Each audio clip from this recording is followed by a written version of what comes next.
rolling the clock forward, you and Elon tweeted recently about population collapse. What do you think is going to happen there? Oh, well, I've thought for at least 10 years that the biggest problem in 50 years will be that there's just not enough people. I remember hearing you say a few years ago that you thought we'd peak at about 9 billion. Yeah, we probably won't hit 9. Yeah. And I knew the stats because... Think about how crazy it is to think that we might be living on Earth right now at a time with the most number of humans that are ever going to exist at one time ever.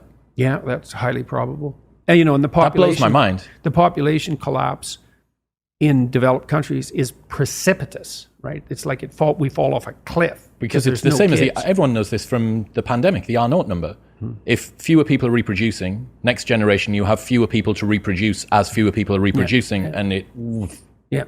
And well, I worked on a UN committee, it's got to be 10 years ago now, to help draft the UN Secretary General's report on sustainable economic development. And so I looked at all sorts of things like that. I was very curious, for example, about, because people have been beating the overpopulation drum since, well, it really kicked in the 1960s, because there were dire predictions. By the year 2000, the Club of Rome came out and said, well, there'll be riots and mass starvation and mass movement of migrants and all the things you hear about climate change because there's too many people on the planet. And that just didn't happen at all. That was just that.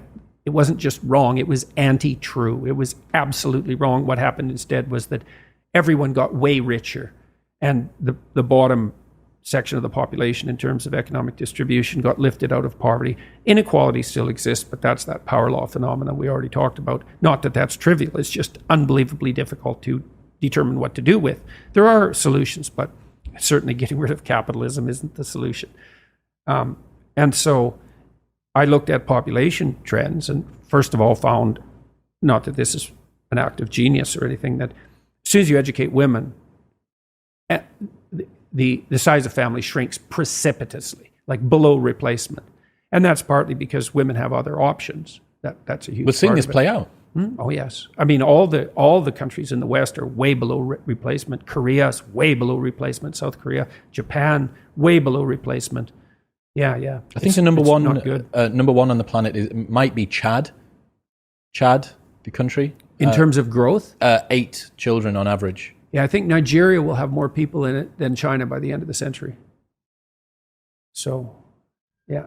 And Musk, he's a far-looking man, and so he's looking around the apocalyptic corner, let's say, and like, we're running out of people. And what that means, of course, is that you run out of young people, right? You don't run out of old people first, because everyone who is here now is going to be 30 years older in 30 years, and it'll be young people we don't have enough of. And of course, young people are the ones who do the innovation and are going to do most of the heavy lifting, et cetera. And so there's going to be a terrible shortage of young people. Well, you see this with some of the things that I posted, that ONS data, the 50.1% of women are childless by 30.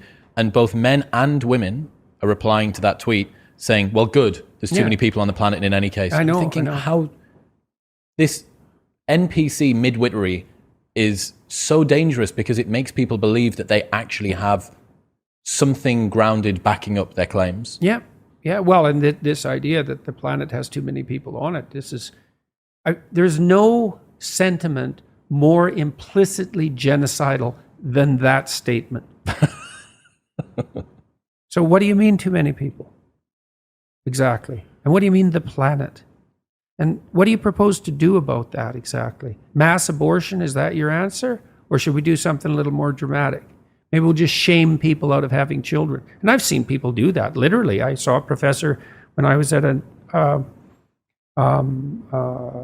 TED, I think it was doesn't matter. It was a number of professors talking to a couple hundred students. And one of the professors who was an environmentalist activist type, and he got up on stage and shook his finger to the whole young crowd saying that him and his wife had only decided to have one child, which was, in my opinion, one child too many for him, and told all the young people there if they had a shred of ethical decency that they would severely limit their reproductive potential. And I stood up and said that I thought that was one of the most appalling things I'd ever heard anyone in academia say to young people, which is really saying something, because they say plenty of appalling things. And it was a very uncomfortable moment, and he huffed off the stage.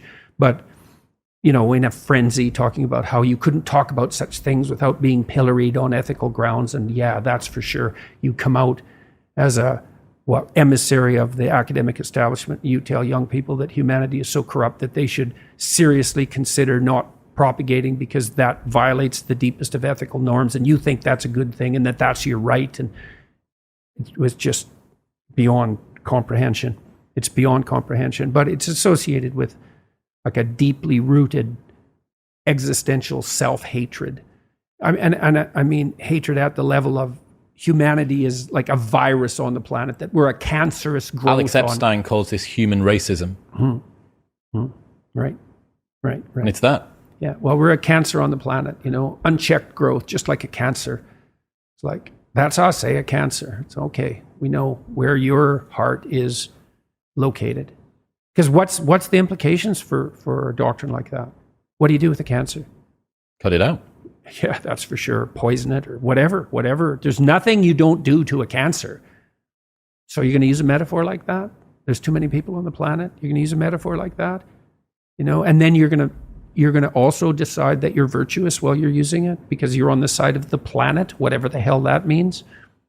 So yeah, it's unbelievable. And a huge part of it's rooted in this existential shame and horror at the condition of being human, and the fact that life is rife with suffering, and a lot of it's unjustified. And it's a Mephistophelian position. So Mephistopheles was portrayed in Goethe's Faust. That's the story of a man who sold his soul to the devil for knowledge. It's a story of intellectual pride, and Goethe stands in relationship to German literature in the same manner that Shakespeare stands in relationship to English literature. And Goethe's Mephistopheles says straight out twice in the play, once in the first, there's two books, and once in the first book and once in the second. Goethe has him restate it twice. Existence is such a foul thing because of all its suffering, essentially, that it would be better if it was merely annihilated. And that's the Mephistophelian stance. This whole show should just come to a halt. Look at how corrupt people are. Evil reigns everywhere. It's nothing but will to power. We're destroying the planet with our unchecked ambition, all of it rooted in greed and Machiavellianism and jockeying for position. And we're so contemptible that we should just roll up and die.